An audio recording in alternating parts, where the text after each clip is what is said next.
and welcome everyone. So we'll be covering the weekly Shabbat. And before we go into the actual class itself, a little administrative notes, and this is something that is important to me. So when I do give classes, I ensure that I cover this. And we're going to talk about the Aleph Tal. Mm-hmm.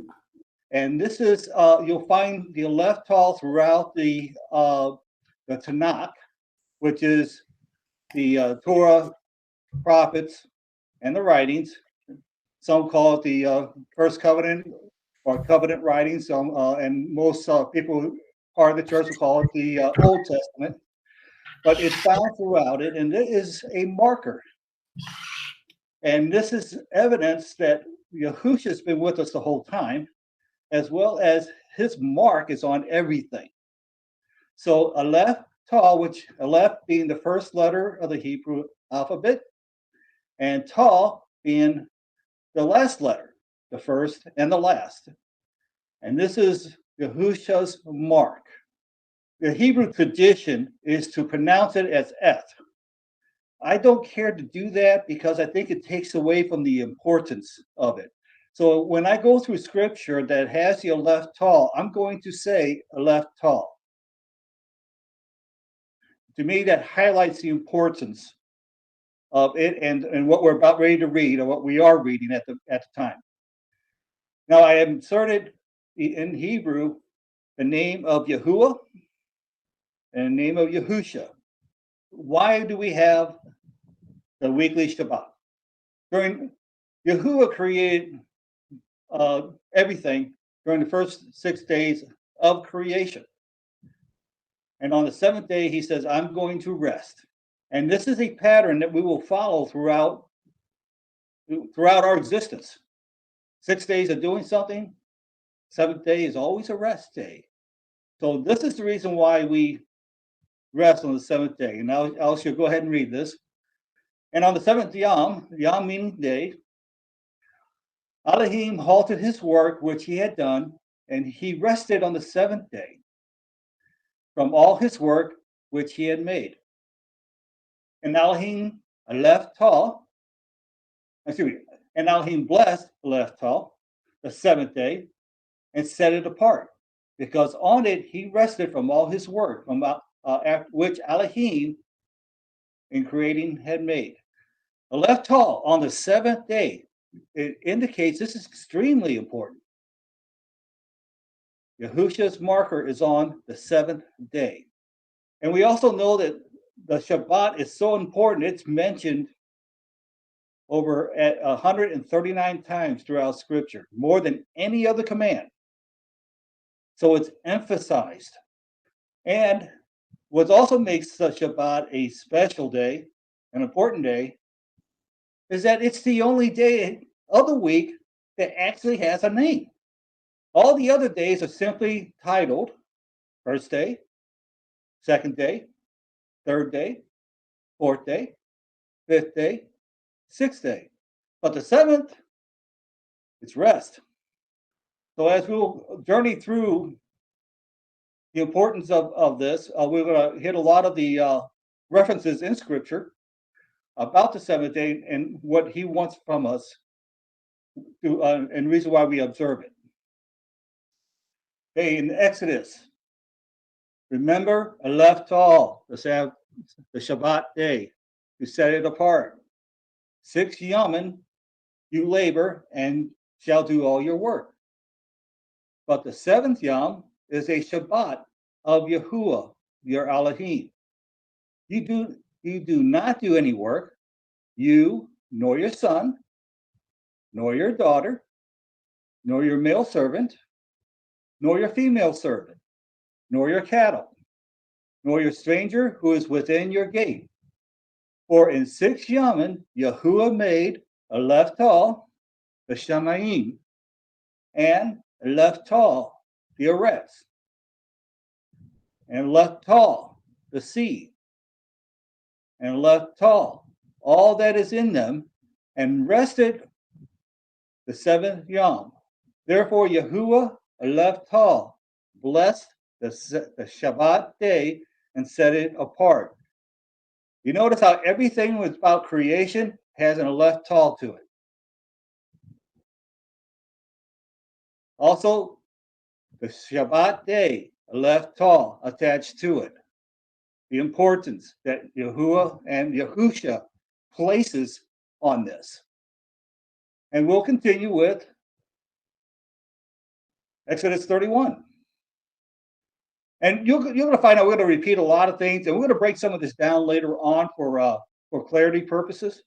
But we'll hit up again. We're in the Tanakh, and so in Exodus 31, and you speak to the children of Israel, saying, Aleph Tal, my Shabbats you are to guard by all means, for it is a sign between between me and you throughout your generations, to know that I, Yahuwah, am setting you apart.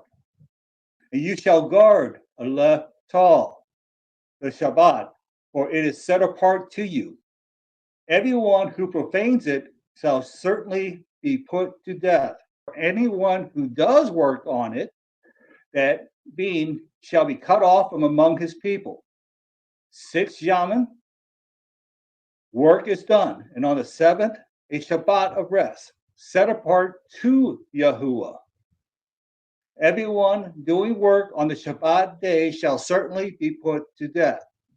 A few points to take out of this. Again, the Aleph Tal associated with Shabbat. And it says to guard it by all means. So do everything you can to ensure that you rest on that day. Do not break his command. Do everything you can. But that doesn't mean it's absolute. An example is someone's in an accident in front of your home, go help them. And we'll cover that a little bit later also. But do everything you can to prepare for the day of rest, so that you don't have a need or a feeling that you need to do something because you forgot. And here in 14, in verse 14, it says, everyone who profanes it shall certainly be put to death. Yahuwah is not telling us to put anybody to death. We're not the judge. We're not the executioner. That's him. Because as you continue to read, it says that someone who does work on it, that being shall be cut off from among his people. That's what we do. All right, you do your own thing. You're not part of us. Okay, we again are not the judge or executioner. That's Yahuwah. So when I had a Christian tell me, well, see, we're supposed to put people to death for disobeying, and it says, no, that's not the purpose of it. That death is a spiritual death that will occur to them during judgment. That is not a command for us to put anybody to death. Exodus 31:13. Again, we continue on. And the children of Israel shall Aleph Tal the Shabbat, to observe Aleph Tal the Shabbat throughout the generations as an everlasting covenant between me and the children of Israel. It is a sign forever. For in 6 Yamin, Yahuwah made Aleph Tal the heavens and Aleph Tal the earth. And on the 7th day he rested and was refreshed. Okay. Here we see again, we see throughout the generations as an everlasting covenant. It doesn't end. It is forever. And it's always on the day Shabbat. Also, notice again the Aleph Tal associated with creation, the heavens and the earth. And here's exceptionally important, and we saw it in a couple of verses before. It is a sign forever. That sign is that you are obedient to Yahuwah. It is the sign that he sees that tells him, yes, you are my people. In Leviticus 23, speak to the children of Israel and say to them, the appointed times of Yahuwah, which you are to proclaim as set apart gatherings, my appointed times are these. 6 Yom, work is done. But the 7th Yom is a Shabbat of rest, a set apart gathering. You do no work. It is a Shabbat to Yahuwah and all your dwellings. It is for him that we do this. We observe because of our love for him. So this is a rest to Yahuwah. And then Ezekiel. So I took them out of the land of Mizraim, and I brought them into the wilderness. And I gave them my laws and showed them my right rulings, which if a man does, he shall live by them. And I also gave them a leftal, my shabbats, to be a sign between them and me, to know that I am Yahuwah, who sets them apart. Again, we see the leftal associated with my Shabbat. And again, we see that to be a sign between them and me. I don't know of any other place in Scripture that says this is a sign that you follow me, that you are my people. This is the only one, the Shabbat. And as we kind of mentioned before, when it comes to the death aspect of it, in verse 11, which if a man does, he shall live by them. And I have had Christians say, well, see, you're being enslaved because it binds you into mandatory obedience. And it's nothing of the kind. This is another spiritual connection. And that is, we will live because of them. Day of judgment, we will be with him. And that's because we followed his sign.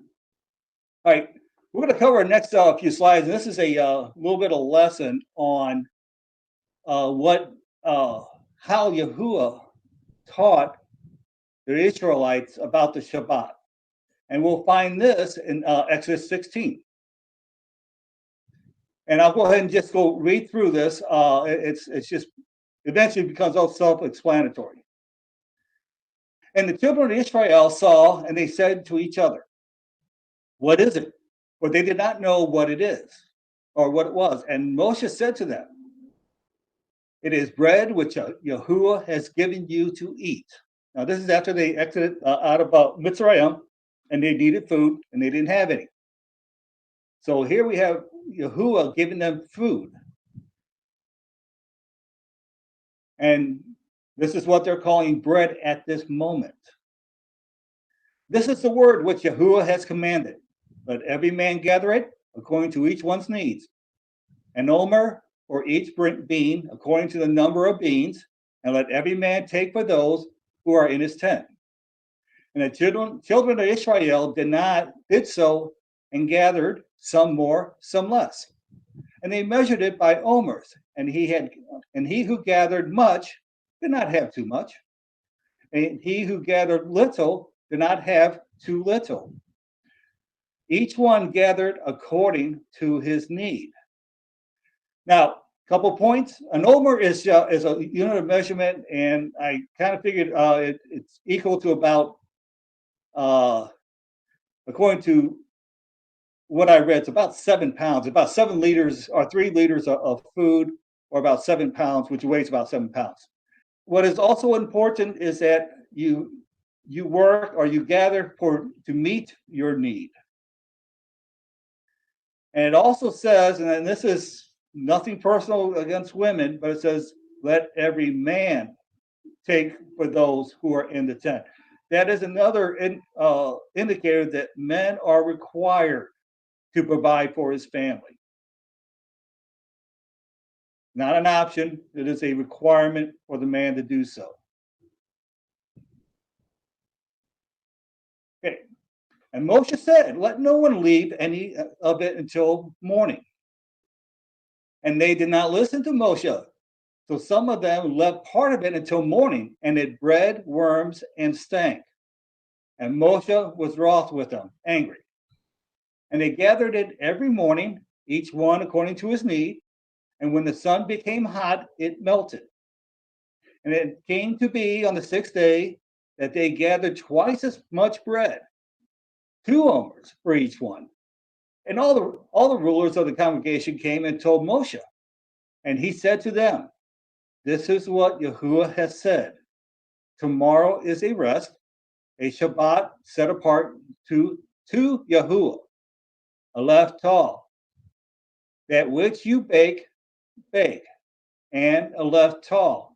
That which you cook, cook, and a leftal. Lay up for yourselves, and that is left over to keep until morning." And they laid it up until morning, as Moshe commanded, and it did not stink, and no worm was in it. Here we see an indicator. Who's taking care of you guys?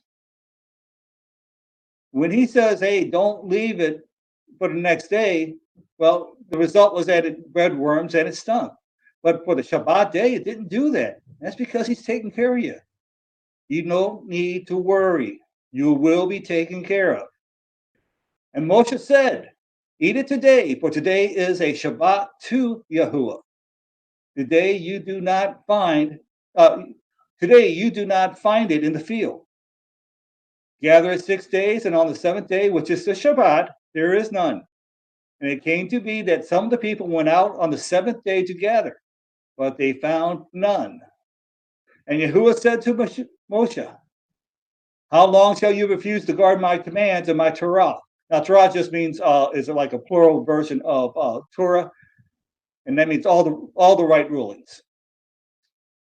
See, because Yahuwah has given you the Shabbat, therefore he is giving you bread for 2 days. On the sixth day, let each one stay in his place. Do not let anyone go out of his place on the seventh day.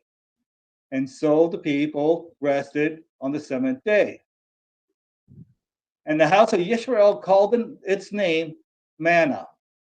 And it was like white coriander seed, and the taste of it was like thin cakes made of honey.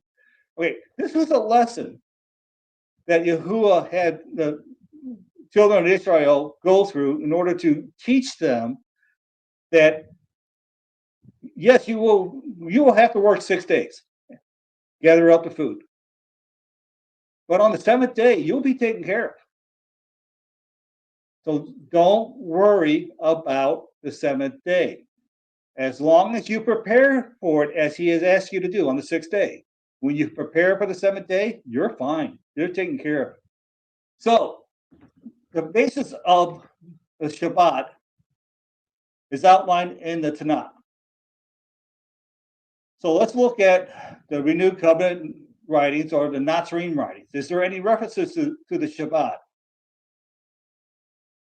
And here we have, for our first reference, it's in Hebrews chapter 4, verse 9. There remains a Shabbat keeping for the people of Yahuwah. For the one, having entered into his rest, has himself also rested from his works, as Yahuwah rested on his own. Let us therefore do our utmost to enter into that rest, lest anyone fall after the same example of disobedience. All right, kind of key notes here on that. The author of this book, Hebrews, there's debate over it. Some attribute to Shaul, and others say there was someone else. But the important thing is, it was a Nazarite writing the book. He was a follower of Yahusha. And when he says, "Let us therefore do our utmost to enter into that rest," this is a Nazarite saying to other Nazarite or Nazarim that, yes, we are still following Yahusha. We're following Yahusha, and we're following the commands for the Shabbat. And if you also let anyone fall after the same example of disobedience. Well, the church teaches that you don't have to follow the Shabbat. Well, here we have, it says, if you do not, you fall as an example of disobedience.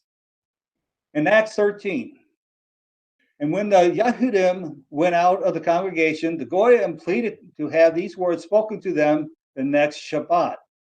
And when the assembly had dispersed, many of the Yahudim and of the praising converts followed Shaul and Barnabas, who, speaking to them, were urging them to continue in the favor of Elohim.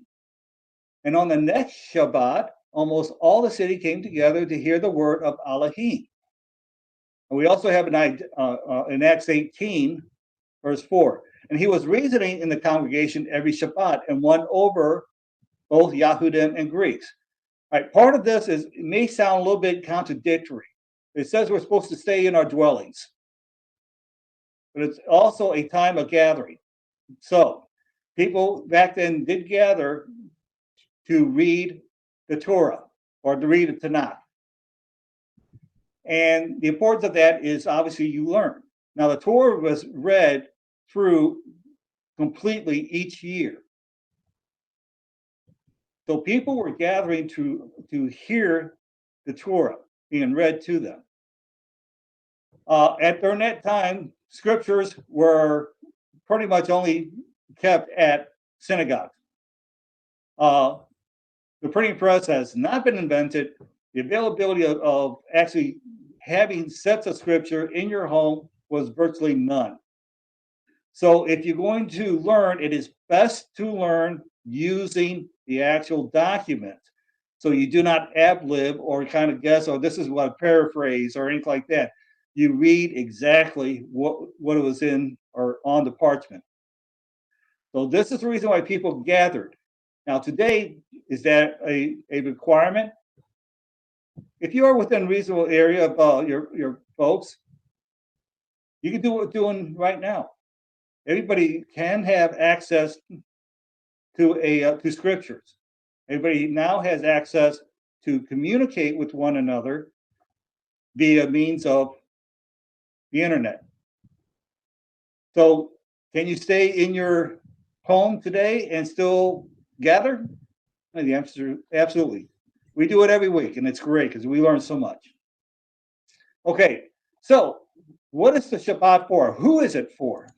Deuteronomy 5:12, guard all the Shabbat day to set it apart, as Yahuwah your Elohim commanded you.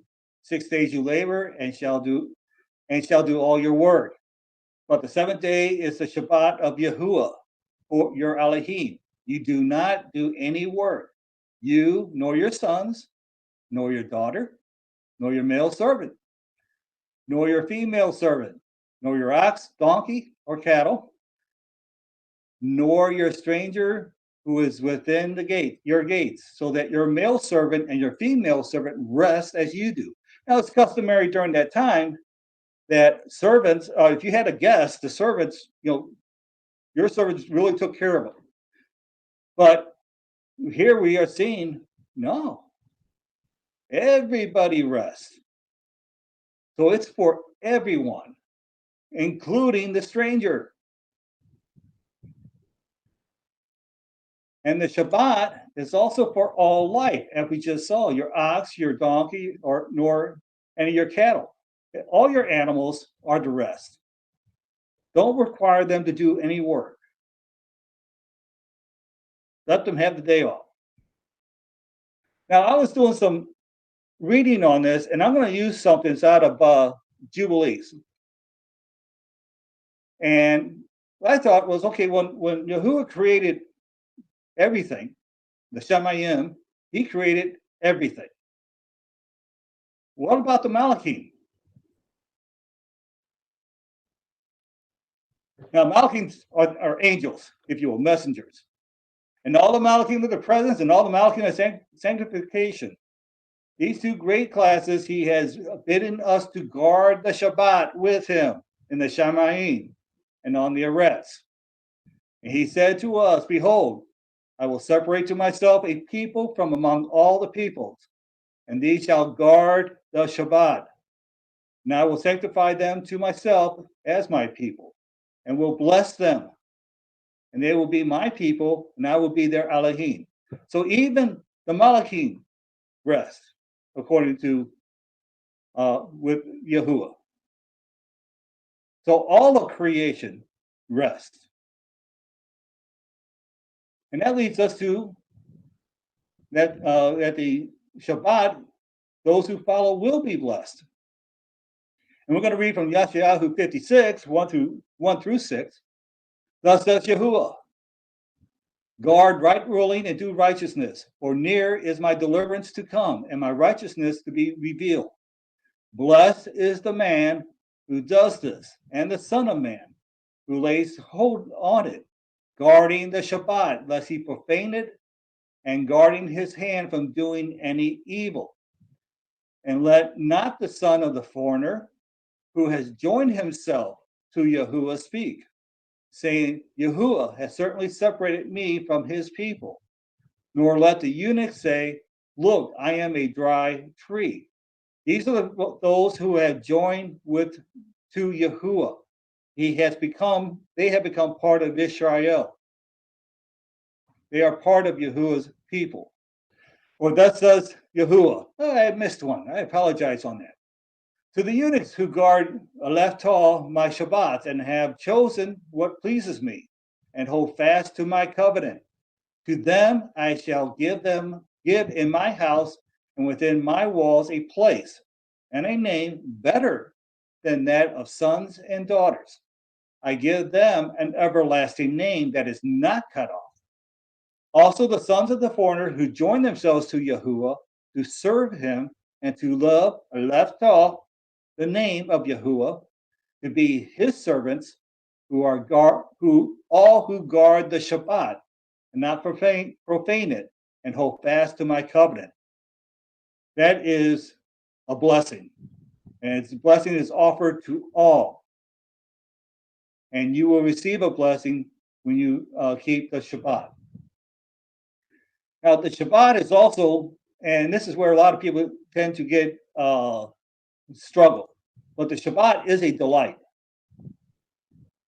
If you do turn back your foot from the Shabbat, from doing your pleasure on my set apart day, and shall call the Shabbat a delight, the set apart day of Yahuwah, esteemed, and shall esteem it, not doing your own ways, nor finding your own pleasure, nor speaking your own words. Then you shall delight yourself in Yahuwah, and I shall cause you to ride on the heights of the earth, and feed you with the inheritance of Jacob your father, for the mouth of Yahuwah has spoken. It is such a, just look at the Shabbat, and this is a great day. This is a wonderful day.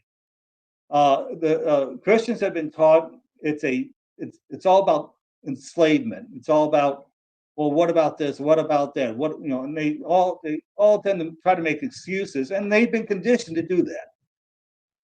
But Yahuwah tells us, and I think we all are witness to, it is a great day. It is a delightful day. So with that, and this again, what Christians have been kind of conditioned to think that, they said that if you observe the Shabbat, man, that's suffering. You're not getting everything that you could be. Well, Shabbat is not about suffering. And we look at Luke, and he was teaching in one of the congregations on the Shabbat, and there was a woman having a weakening spirit for 18 years and was bent over and was unable to straighten up. Now, they're talking about Yahusha.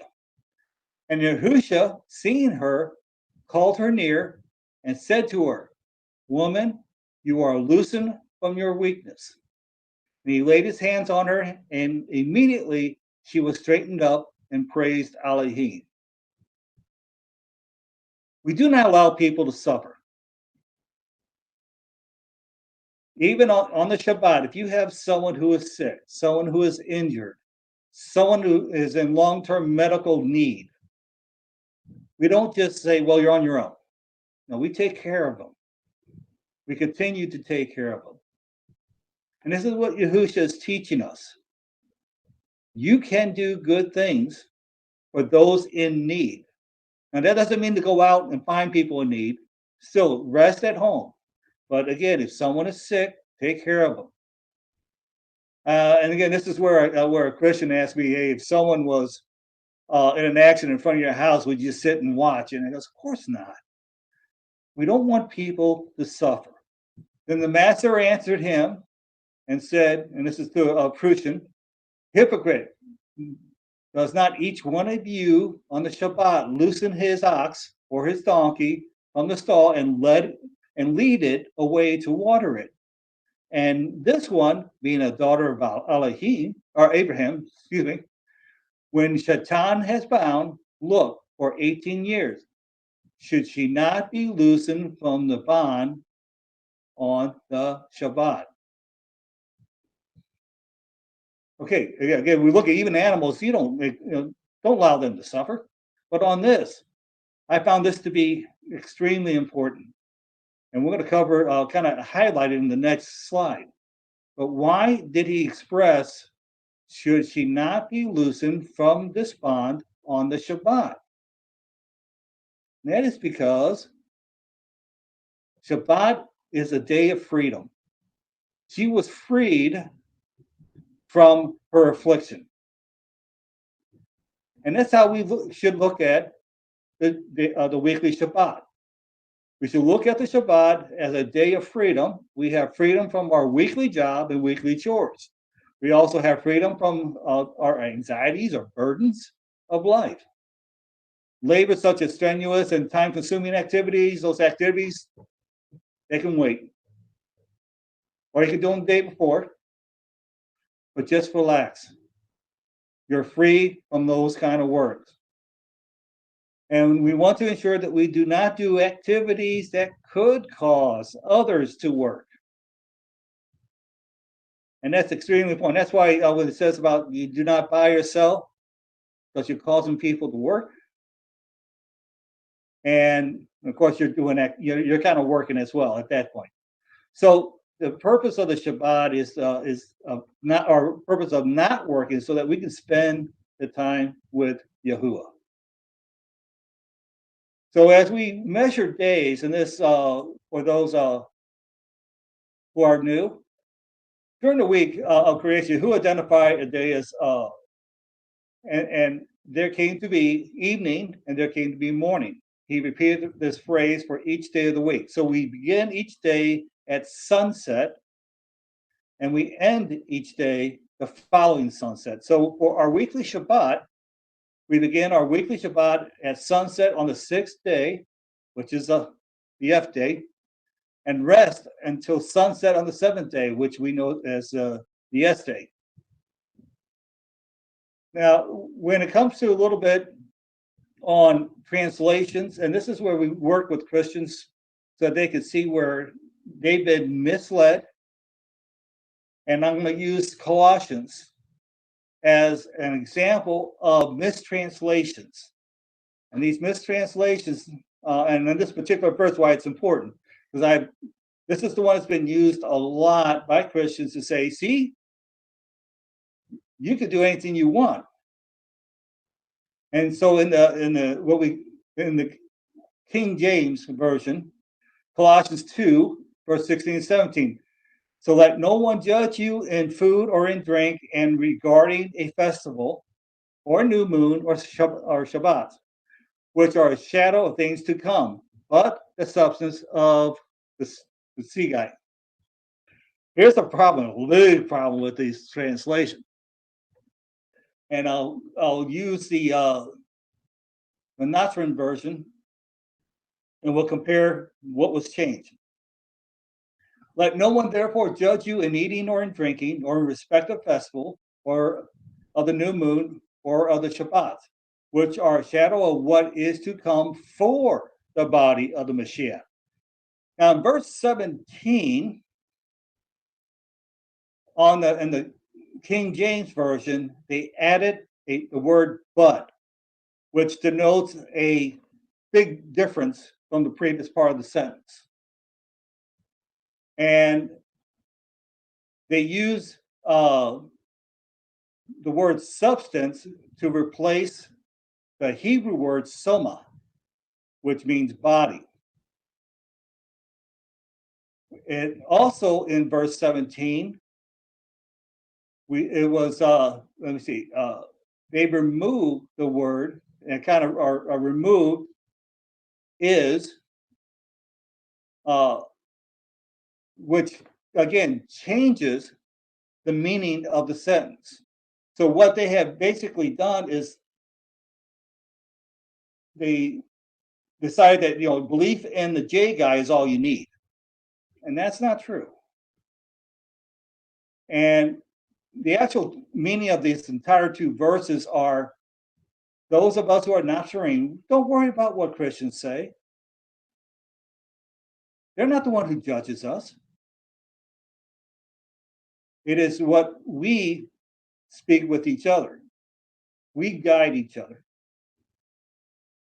But here he's identifying that non-Nazarene are not in a position to decide if you are right or wrong. That is up to Yahusha.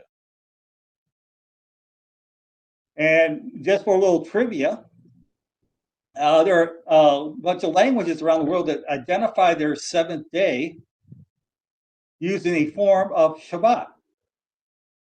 It's interesting how the name has crossed the world. All right, I like to end this with Job 5:19. In 6 distresses he delivers you, and in 7 no evil strikes you. This is a pattern you'll find through Scripture.